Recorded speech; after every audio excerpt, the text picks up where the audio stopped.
नमस्कार, माझे नाव श्रुतिका कुंदन जाधव. मी आता चौथीची विद्यार्थी तुकडी आज मी तुम्हाला शिक्षक दिनाविषयी 2-3 शब्द सांगत आहे.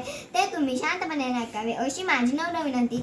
आदरणीय मुख्याध्यापक सर व वंदनीय माझे वर्ग शिक्षक श्री गाडे मॅडम व पांगरकर सर व इथे जमलेल्या माझ्या मित्रमैत्रिणींनो, आज 5 सप्टेंबर हा दिवस आपल्या भारत देशात दरवर्षी शिक्षक दिन म्हणून साजरा केला जातो.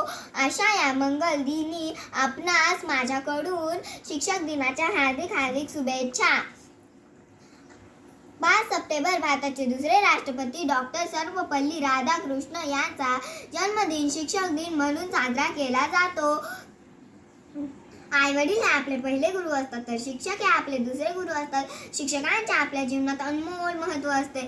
शिक्षक हे आपल्यासाठी अनेक प्रकारच्या भूमिका निभावतात. आपण कधी शाळेत रडलो तर मायेने जवळ घेणारे आपली आई होतात.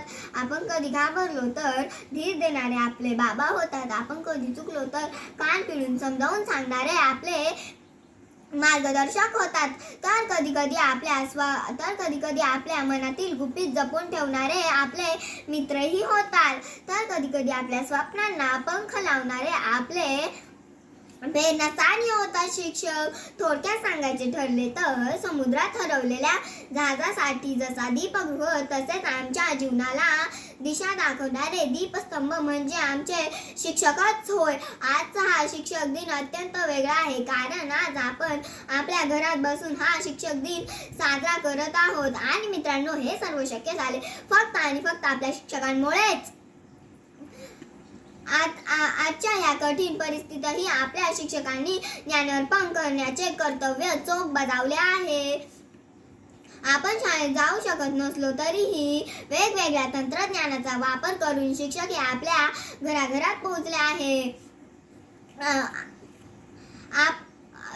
यातून आपल्या शिक्षकांची आपल्यापर्यंत शिक्षण पोहोचवण्याची तळमळ दिसून येते. अशा आपल्या या शिक्षकांच्या निर्मळ आणि निरपेक्ष भावनेला माझा सलाम. आमच्या ह्या कठीण प्रसंगातून शिक्षकांनी आम्हाला नवीन धडा दिला आहे. तो म्हणजे शिक्षण हे अखंड आहे, अबाधित आहे आणि निरंतर आहे. म्हणूनच मी म्हणते की गुरुर ब्रह्मा गुरुर विष्णू गुरुर देव महेश्वरा गुरुर साक्षात परब्रह्म तस्मै श्री गुरुवे नमः. धन्यवाद.